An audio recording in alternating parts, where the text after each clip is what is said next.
Welcome back to the Sedona International Film Festival 2020 live stream. I'm Tanya June Moore. Special thanks to the Sedona Advertising Agency, Broadcasting Rentals, and the Sedona Rouge for sponsoring the media room this year. I'm lucky enough to have a veteran of our film festival here, and not only a veteran of our festival, she has 3 films here this year. Introduce yourself in the film that we're going to talk about today.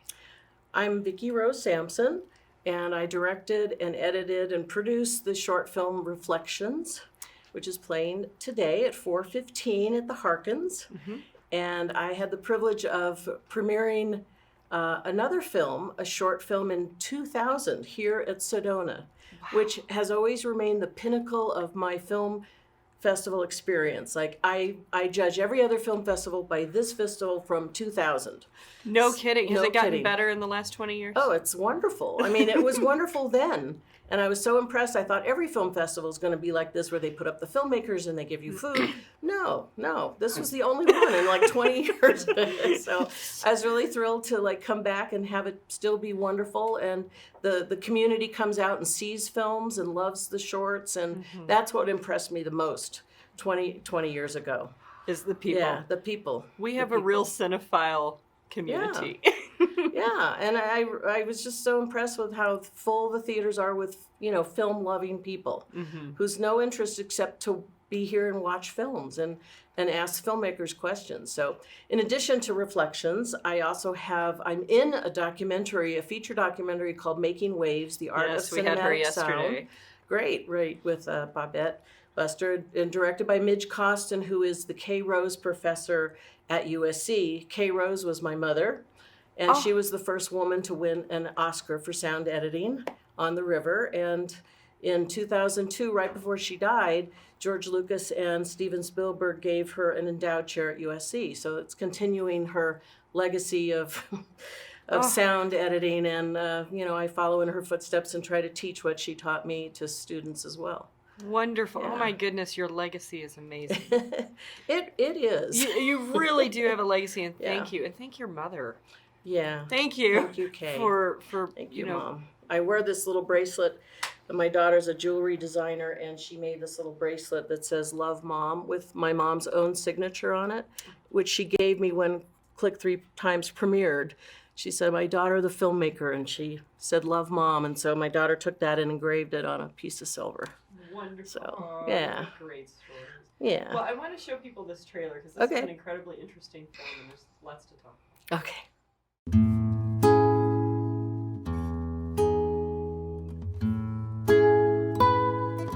Look, I know what you want. I'm just not sure if I am ready for that. I lost everything.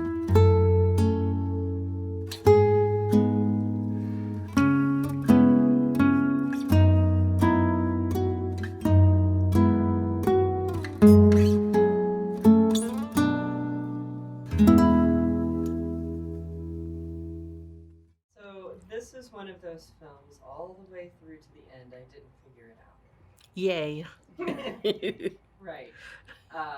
I understood what was happening, but I had no clue what was happening at the same time. What was it about this story that you felt? I mean, obviously it's timely. I get that.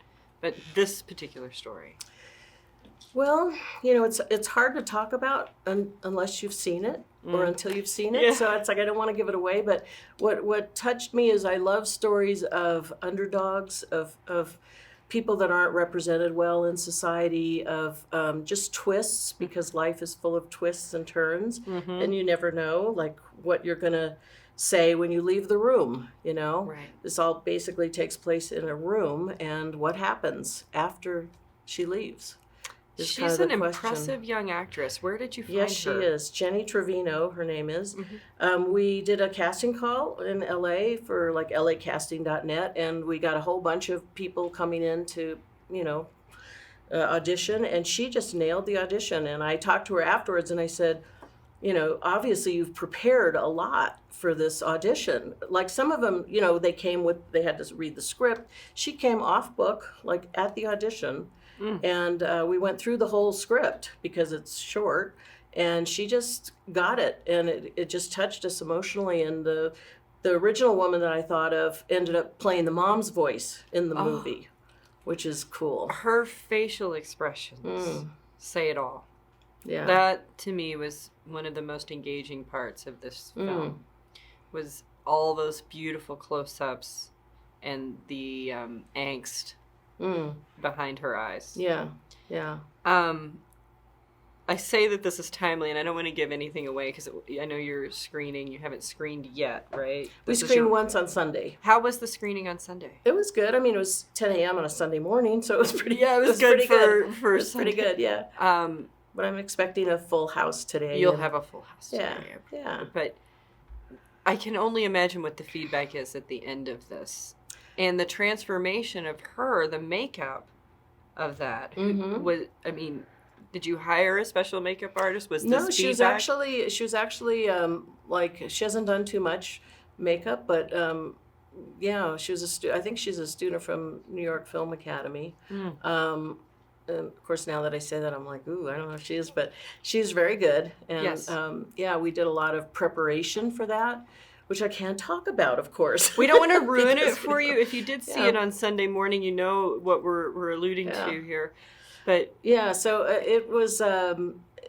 It's a combination of going through a transformation, as you say, and adopting the look of that.